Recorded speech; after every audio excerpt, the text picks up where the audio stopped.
Good morning. I had my small group last night. And interestingly, we talked about waking up early and spending time with God and listening to God and asking God what He wants to do in us so that He can do stuff through us. I'm like, is this a pattern? Is this a pattern in my day today? Is this the third time I'm hearing this in one day? Anyway, but so our homework assignment for our small group was to wake up 15 minutes earlier today and to do that. So I did. It actually took 45 minutes, but and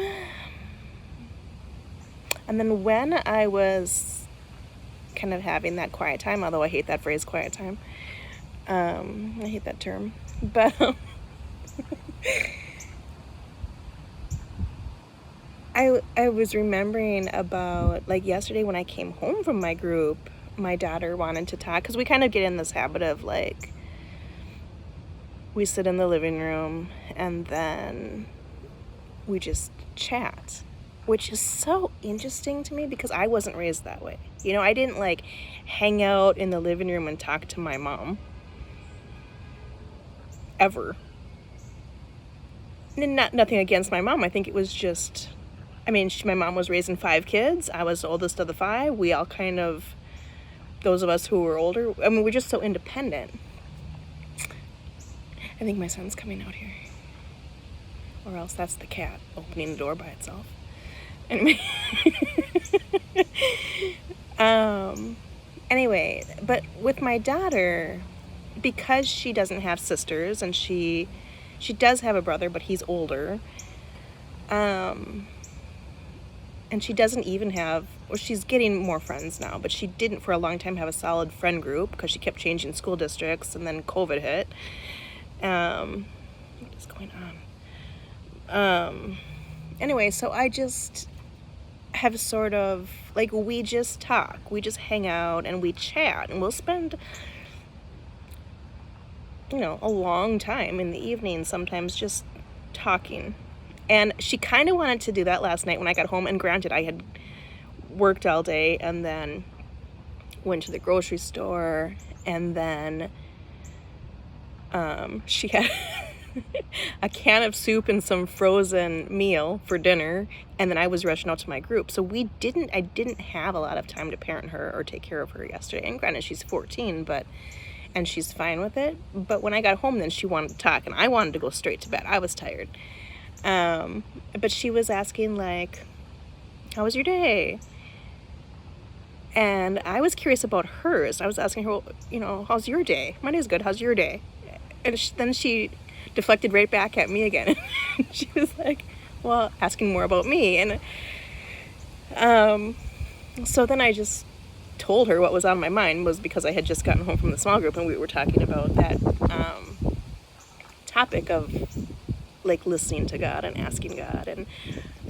And so I told her, I was here, this is the third time in 24 hours that maybe not 24 hours, but this is the third time now that I have been reminded of this. And it's something I already know. I used to be very good at. But I'm I was just addressing that with her. And then she started asking me, because I would say, listen to God. And then she was like, well, do you hear a voice? She was curious. What does God sound like in that way? And so I just described it I said it would be if you have the radio on at the volume 1. And so you can hear it if you're really still and quiet. And if you're listening, then you can hear it. But if you're doing all the talking, if you're talking at God, you're not necessarily going to hear that radio station coming in, the incoming.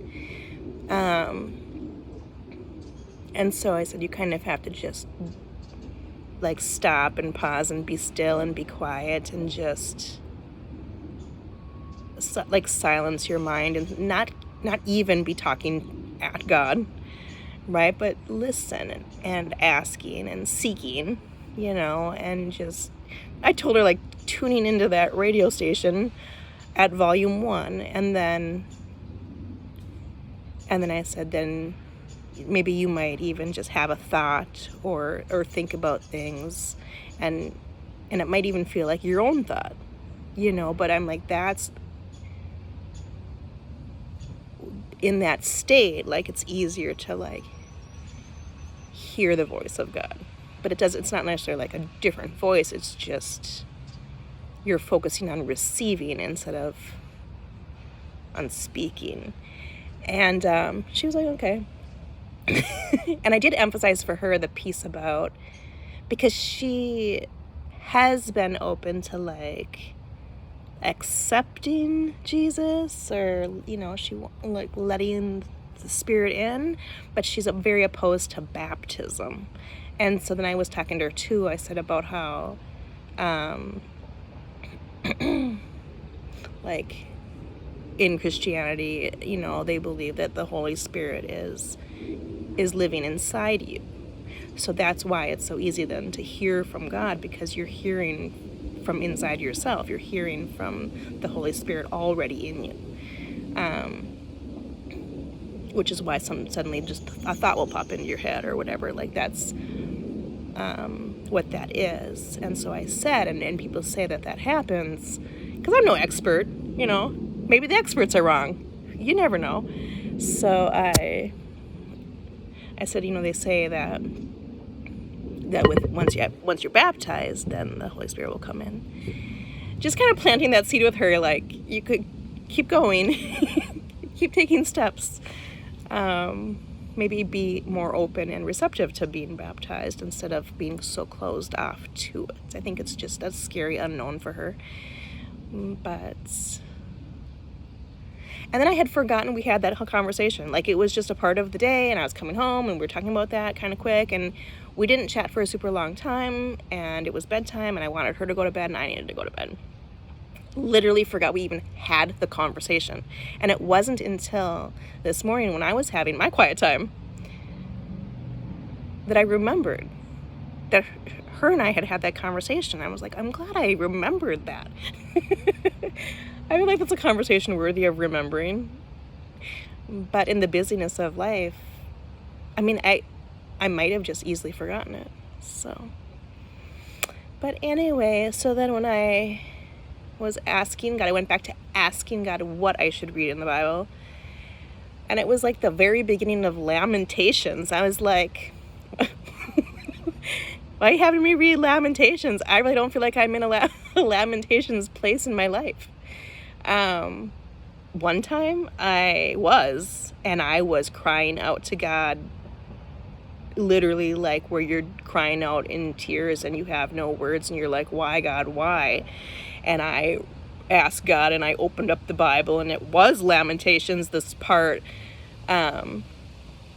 that was exactly the situation I was going through. Exactly. And it was talking about the other people and stuff, and it was dead on. I was like, wow, God heard that. God understands, God sees that. That was really helpful for me. Today's one about Lamentations was not mind-blowing at all. It was about, though, like how, did something run on me? It was a lot about obedience and something about considering the future. God restores and renews.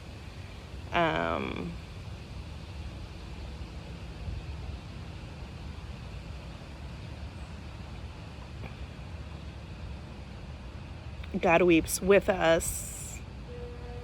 The consequences of sin, like when you're struggling in that way, like God is sad with us, right? Like if I look at, say, my son, and he's doing something that I feel like is separating him from God, that makes me have internal pangs of sadness for him. And so then you can see how when we do that kind of thing to ourselves and we deal with the consequences of our own actions that cause us pain and anguish, that you can see how God then also is, like a parent, hurting for us, like wanting the best for us,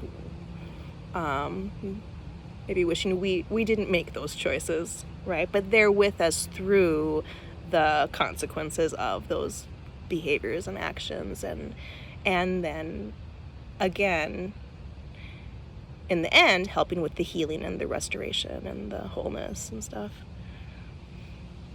But what else happened?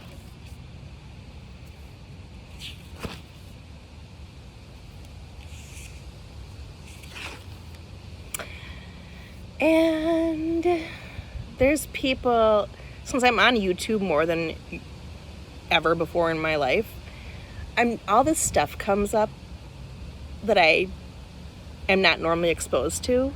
It's probably like the algorithms or something is happening, and I'm seeing all this stuff about like people critiquing certain churches or certain like worship bands, or for, is their stuff not biblical enough and holy enough? And they will literally analyze and critique and criticize every single line of a song and be like, well, this line sounds like this, and this is bad, and this is heresy, so we shun them.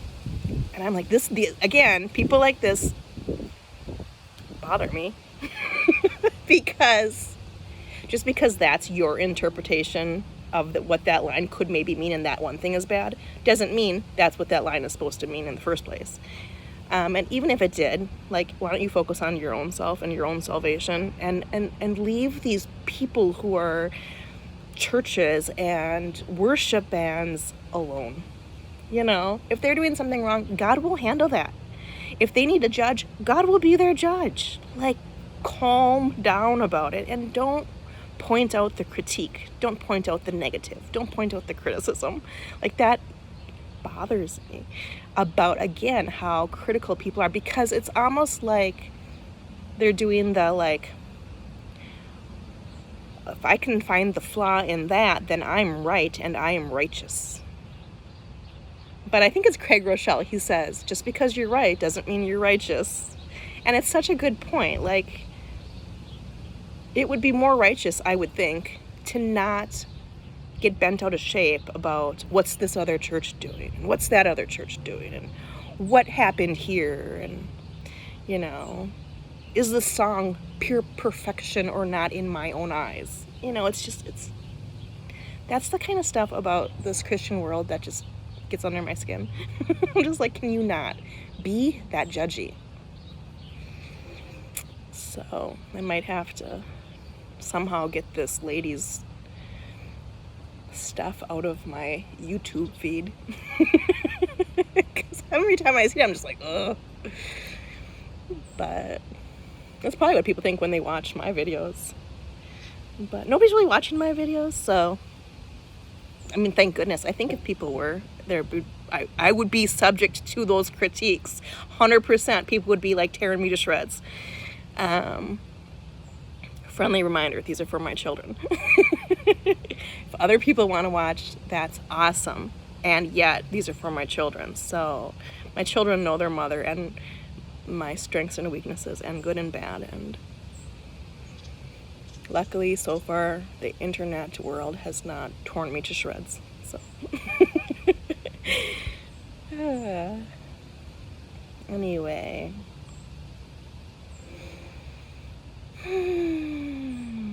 We're clearing out a bunch of stuff in the basement. Kind of doing a declutter. When I got divorced, I piled a bunch of stuff from my move into my basement and never once unpacked it. So it's been over a decade, and I have boxes and stuff still unpacked from my divorce. And it's like, at this point, I need to get rid of it. The Fly Lady says she'll talk about how in the Bible, something about with the manna, when the people got the manna from heaven, like God was like, don't Don't take more than you need for today. Don't store up that manna. Like, trust me that I will take care of you every day and give you fresh food to eat, or something like this. I don't actually know exactly how it went down. But, and then some people did. They're like, oh, well, I'm going to get some extra manna just in case I need more for tomorrow. Like, maybe they weren't trusting God or whatever. And then their manna turned into worms. And the fly lady will talk about how, so like clutter in your house, if you're trying to hold on to something like, oh, I might need this, I might need that, I might need this, and you don't let it go, you sort of store up your crap, it turns into worms. It's like you're taking these blessings and stuff that God has given you, and you're not like using it for its purpose, and you're not sharing it with anybody else, and it's turned into worms and now clutter in your life, and it's clogging your pathways in your house. And I'm like, that's such an interesting perspective. So since she said that one day, I have been much more focused on like going through my basement and getting out that divorce transition unpacking clutter. Like literally I could go through, my basement's not finished, so it's just a crappy old basement, but I could go through just so much stuff. I could just trash it all, probably. Unfortunately, I have to open up the boxes and go through it and see what's inside, because you never know. You don't want to accidentally throw away your wedding ring or something. but it's kind of a chore, because it's a lot of stuff, and it's been unopened and untouched, gathering dust and maybe spiders for a decade. Definitely it's a bunch of worms in that sense. And so I'm looking forward to the day when that's done. And we have super clear, I want to have empty basement floors, like 100% nothing on them at all. If I need to have something in the basement, it needs to be on a shelf. So that's the goal. Not my favorite activity by any means. And yet I'm trying to be disciplined about it. I'm trying to use, I had a pastor, again, I think I've spoke about this before, barbed wire discipline. I'm trying to use that barbed wire discipline approach to little by little work on the annoying until it's resolved. So anyway, that is today. I hope you have an awesome day. And